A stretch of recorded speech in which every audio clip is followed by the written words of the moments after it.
Greetings and welcome to this week's episode of UC Weekly News. I'm your host, David Danto, as always, and I'm on the road again this week. I'm actually in Manhattan again, and behind me, over my shoulder, you're seeing that's a preview of Cisco's new Room OS 26.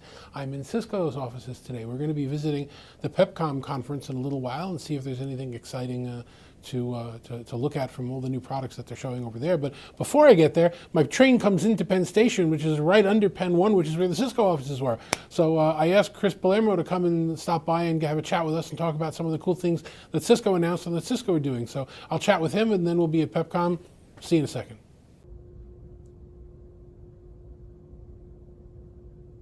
So we're back and sitting here with Chris Palermo of Cisco. You're in the devices group. What's your exact title? What do you do? Sure. What do I do?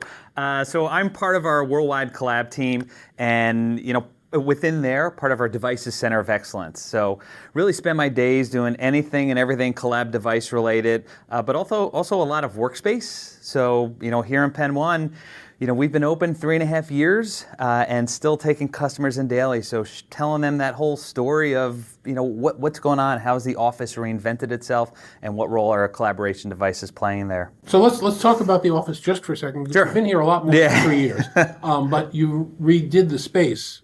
Right. Around about then. We're looking here at Manhattan at, I guess, that Empire? It is the Empire State Building, yes. Right behind us. And so you get to come up here when you need to. Yep. This is not an office that you need to go to 9 to 5 every day. This is an office that you come in and work with when you need to work. And when you don't, you're with a customer or you're working from home or whatever you need to do.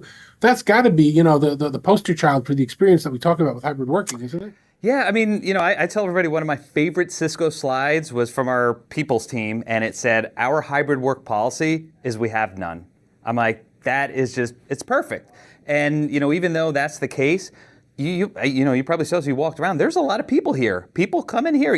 The whole Chuck Robbins quote of, wanting to make in the office a magnet, not a mandate, that's real. This has really become a magnet drawing people in.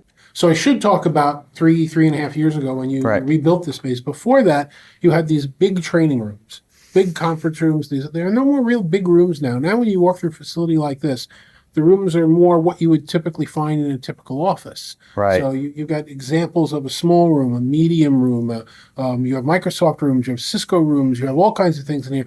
It's really sort of like the flavor of the week where if somebody's planning on doing something, you can come in here and figure out, this is what it would look like if you were to build it. Is that a fair way of describing it? No, right on. In fact, one of the biggest shifts that I think we've made is taking that use case centric approach. So, before, like you said, it was that one big room, the room with the big wooden table and the leather chairs. And now we're building out space based on use case. So your 1-person quiet room, your 3 to 4-person huddle rooms, your brainstorming rooms, your training rooms, your boardroom, these are all different types of spaces. They require different types of furniture, different types of technology. And that wasn't the mindset before. So, like on this, right where we are in Penn 1, it's not a huge office. It's one city block, but I've been told we've got 19 unique types of collaboration spaces on here. That's awesome. And you've also got a pretty unique control mechanism to kind of make some of these spaces work, right? I mean, I reviewed when we talked about Cisco Spaces before. Right. It's really sort of like your finger on the pulse of everything that's going on in the space, right? Right, and finger on the pulse, not just for your corporate real estate and facilities people, but for the end user.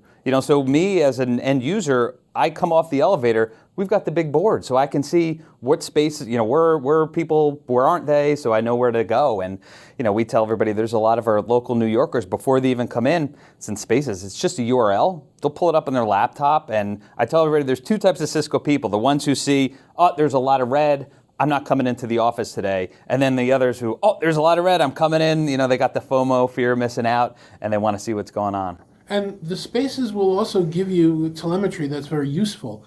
I know you were telling me a story before about rooms and air quality overnight. You want to tell that story to people so they'll understand it? Right, yeah. So, a lot of times when talking to customers, I point out our devices and I'm like, and by the way, those are loaded with IoT, smart building, smart workplace sensors. And they're like, what are you talking about?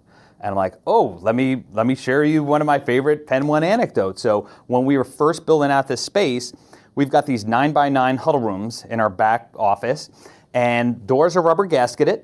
So when they shut, it's that nice audio seal, so good seal. The walls go straight up to the deck to prevent audio leakage from space to space. So it's a very sealed room. And what we noticed going into Control Hub, our administrative interface, every night at about 11 o'clock, the air quality in those huddle rooms started to go south. And we're like, what the heck is going on? So it turns out that 10:30, the cleaning crew was coming in. The way they would let the fellow cleaners know the room was clean, they'd shut the door. And what happened was we had just laid the carpet down. And the glue, the carpet glue had nowhere to go. And the Cisco Navigator, which most people think, oh, that's how I control the audio and video of my meetings. But it's got the sensors in there, the air quality sensors. So that's what was capturing the fact that the air quality was going bad.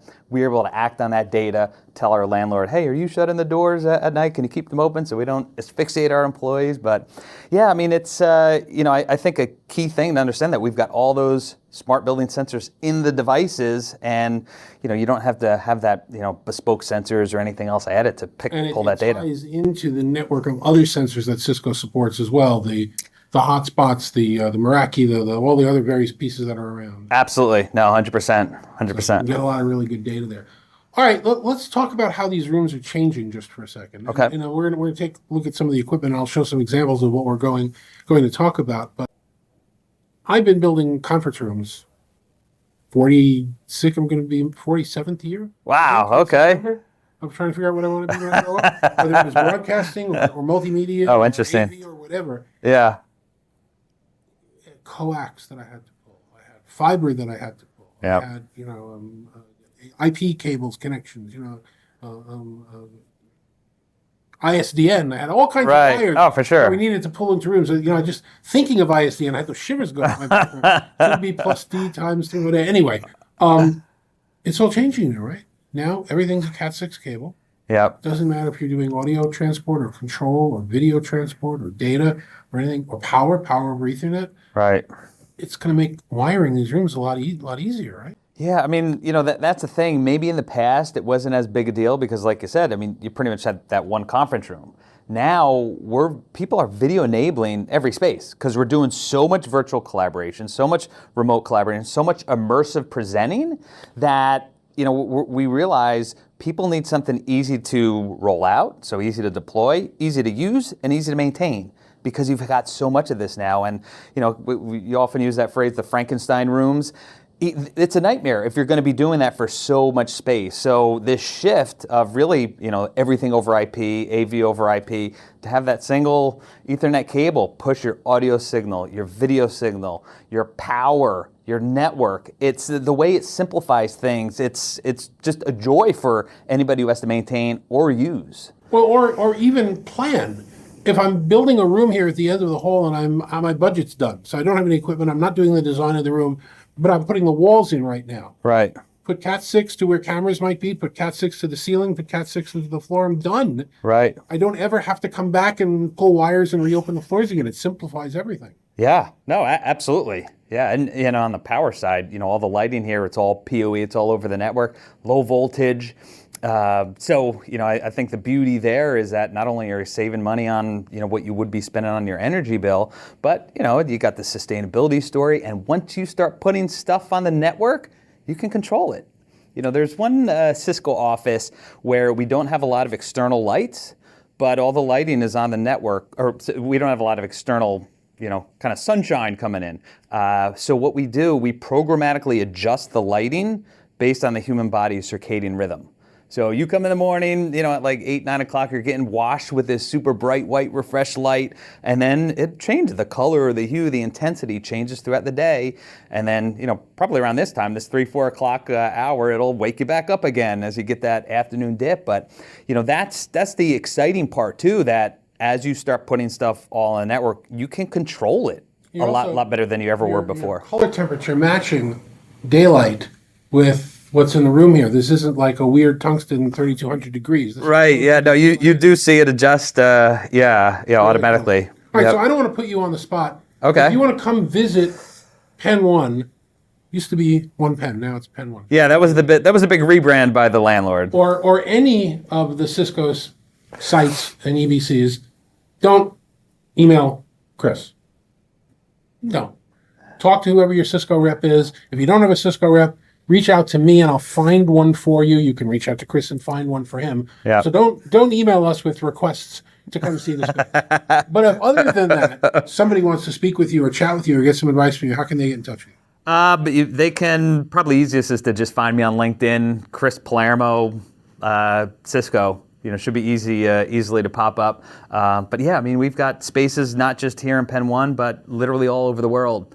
My boss, Mark Miller, plans out the collaboration for all of our offices globally. And, this was the first one in 2022. The next year he did 2. The year after that, 4. This year, I believe we're doing 8. So it's kind of growing exponentially so that people can visit and see this experience. Because, I think where we're at just in the industry with everything going on with AI and everything going on with the way that collaboration has changed, you've got these 2 kind of generational technology shifts happening at once. And everyone's trying to figure out, what do we do? So what we show is, hey, maybe this isn't exactly what you need or want, but just planting ideas so they know this is the direction some of this is going, and this is what we at Cisco are doing. And if you're getting a chance to see Mark speak, by the way, you should, because he's a brilliant guy and he likes to talk about the story of how he transformed these spaces, where you turned them into hybrid facilities and got more people coming in than before when they were just regular offices. No, absolutely. I appreciate it. Thank you. Thanks for having me.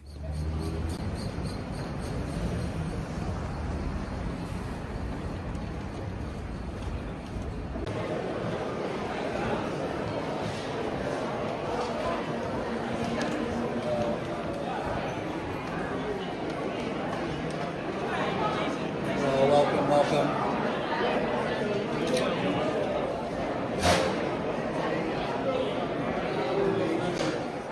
So we are now at the Pepcom Holiday Spectacular here in Manhattan, and we're looking at some of the new consumer tech that's going to be hitting the market. A lot of it has some interesting importance to our industry as well. First of all, my buddy here is very sad. My buddy, unfortunately, is not going to be doing any DVRing anymore. TiVo has sold its last DVR, and they're now going into the operating system business for Sharp TVs here in the US and other TVs in Europe as well. So that's from a company called Xperi that's doing that, and goodbye TiVo. Take a look at that. I spoke to a company called Hollyland that's making some interesting Bluetooth wireless microphones, kind of like the Saramonics that I'm using here, but a little bit smaller, a little bit cooler, and with an IFB channel that was really nice. I spoke to Neurable, who's going to give you a demo of some of their capabilities for detecting what your brain age and your stress levels are. And also, the new flashlight available on the market, a high-end flashlight from a company that's right over here, Olight. And I'll show you some video of what they're doing. Some interesting stuff over here, so stay with us. If I gave you a clue as to how many flashlights I own. You'd be amazed. Look, you don't have to stay in there forever, but you should look at the Olight Flashlights Facebook group and take a look at the shelves people have in their guest bedrooms. People have collections of hundreds of these things all over their shelves. There's a cult thing going on with Olight flashlights for sure. Tyler, tell me about what you got here. All right, behind me is the 55-inch Sharp QLED smart TV powered by TiVo. TiVo, the DVR company? TiVo, the smart TV operating system. Tell me when that changed and why. TiVo started developing smart TV operating system a few years ago when we launched in Europe in December of 2024. And we just recently entered the US market with Sharp. So this is our first entry into the US market. So it's a transition from what TiVo used to be to what TiVo is. In a lot of ways, yes. TiVo, is now smart TV operating system, but really focused on the same problem, which is connecting users with content, right? There's so many viewing options out there today, especially in streaming. The average person spends 10 minutes trying to figure out what to watch when they sit down on their couch. And so what TiVo has always been about is just connecting users with the right content at the right moment at the right time to help them find, watch, and enjoy it. So people will find it here. What products? Sharp TVs in the US. So for the US audience, you got to look for a Sharp TV for sale at PC Richards, ABB Electronics, and other retailers. And we have many more that are coming soon over the course of 2026. How can people find out more about Xperi? You go to Xperi.com or you go to www.tivo.com to learn about TiVo products.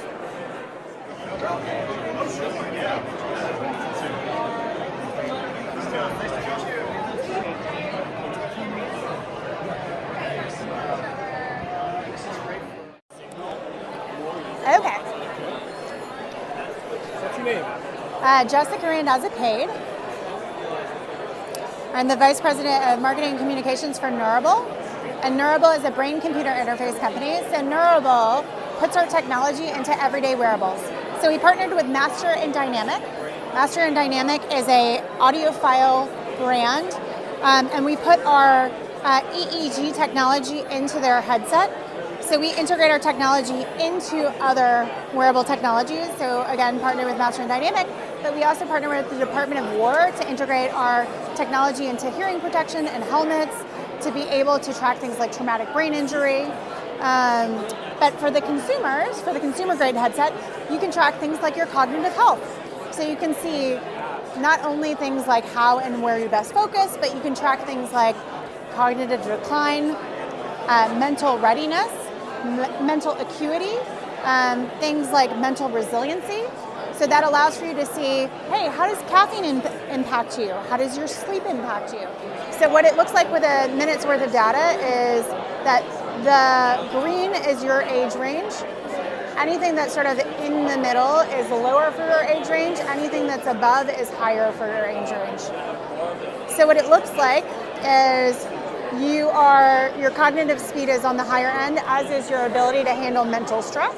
How can people get more information? Yeah, neurable.com.